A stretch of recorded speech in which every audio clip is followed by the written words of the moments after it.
Dreams. Yes. Do you ever wonder what your dreams mean? I do all the time. There's some And weird here ones. with a list of common dream symbols is Cindy Summer, dream interpreter. And my first question is, do you have to sleep over to be able to interpret dreams? How does that work? You know, I really don't, but that would be fun. Maybe I should add that to the repertoire. Yeah, you wake up, say, guess what? Guess what I just dreamt? Right, in a bunch of sweat, and you know how you wake up from a nightmare and Oh, yeah. freaking out? It's happening. That would always be interesting. It would be. Having you sitting right there. It would be, although dreams aren't necessarily meant to be scary, and if they are, they're meant to get your attention. So it's actually all good. So when you have a nightmare, we always think of that as being something negative or bad. It isn't necessarily the case. It's modus operandi is to get your attention. Because otherwise, if it was too warm and fuzzy, you may not have paid attention to it. You know? So they could be like warning signals and that kind of thing, you think? Exactly. So you're probably getting dreams about that situation that are a little more kinder and gentler. But if you're not getting the message that you're supposed to get and make the change in your life, then it's going to become a nightmare eventually. So It's really weird how your body can, when you're sleeping at night, how your mind can come up with things. And you think, It sounds Where- ingenious too when you first wake up. yeah, where would I have even thought that up? Yeah. it does, you know, and I think what happens is throughout life, each symbol for each person is a little bit different. So what might be important to you or make sense to you may not make sense to David because his experience is different. You know, I like to throw out the example of like a carrot. You know, if you dream about a carrot and you have a horse, well, that means a treat, right, or a reward. But for somebody else, it might be a vegetable. So, do you know? So it's all in the interpretation, and that's what matters. So, How much do really recent experiences influence your dreams? Like something that happened or something you were thinking about the day before or something that happened the day before? oh, I think it influences it greatly. I think it's everything. And don't forget, most importantly, the dream is about the here and now. So even though you might have dreamt about something from the past, Oh, yeah. it doesn't matter. It's about a situation that you're dealing with now, problem solving, something with a relationship, creative ideas, giving comfort where there maybe wasn't any. You know, so always apply the dream to what's going on in your life now. Very important. So I know that there are types of dreams, you know, that people have, like dreams of people who have passed on, or dreams of death, you personally dying.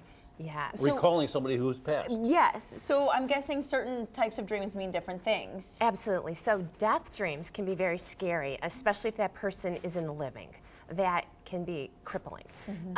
Now, what that usually means is the death of a situation, the death of a relationship.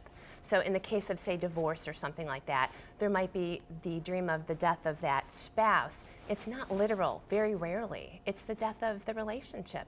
Or maybe it's the Wish list.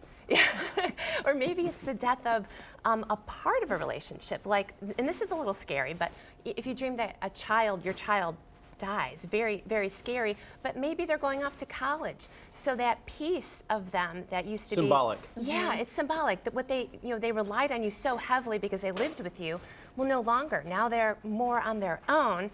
So there's a death there. So always symbolic. And sometimes you can dream about the death of somebody specifically, and it might mean you might dream about the death of, say, a sibling. And maybe it just means sibling, not necessarily that particular sibling.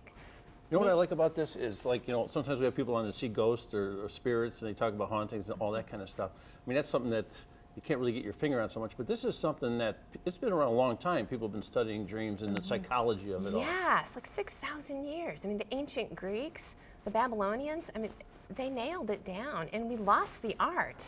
And I think we should bring it back. That's what I'm going to do. I'm bringing it back. It's like, it seems like it's almost a form of therapy in a way if Yeah. they come to you. It is. It is. It's very therapeutic because deep down, everybody knows really what they need to do. And it's the dream that sort of pushes you just a little bit more towards whatever it is you need to do, making a change, you know, implementing that creative idea, Yeah. whatever the case is. And it's an interpretation, not making something up. Yeah. Yeah, and like you said, everybody's different. So I could come to you saying, I have dreams of my teeth falling out all the time. Well, that could mean something. Wow, that'd be cool, wouldn't But it? it does. I have. It's weird. Not recently, thankfully, because I have a feeling it's not a good thing. How could you eat? It freaks you out when you wake up. But someone like you can help us wrap our head around that. Yeah, exactly. You know, teeth falling out is very, very common, and it usually means if the sense of a loss of power. You feel like you're not able to get a grip on something, bite into whatever it is that you need to do. You know, again, very symbolic, but creepy, and it gets your attention. So also stuff. it might be a little clue that you might need to go to the dentist or maybe change your diet. Oh, That can stop, happen. guys! Oh, I love that seriously. shot. Look at that. And I don't think that's the case with you at all, Natalie. Absolutely not. I'm gonna get it, John. Just wait, we're gonna do a foot segment next. No, and no. Thank you so thank you much very for much. being here. So welcome. I heard silverware in the kitchen. So still to come, dinner made easy. So easy, you don't even have to cook. We love the sound of this. We'll explain right after this short break.